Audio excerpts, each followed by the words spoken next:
can touch the sound of silence.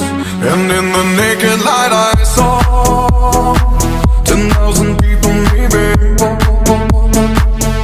People talking without speaking, people hearing without listening, people writing songs that voices never share, and no one dared disturb the sound of silence.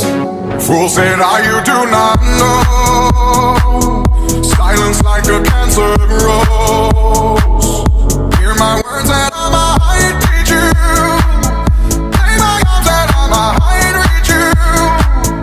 But my words, like silent raindrops, fell and echoed in the wells of silence.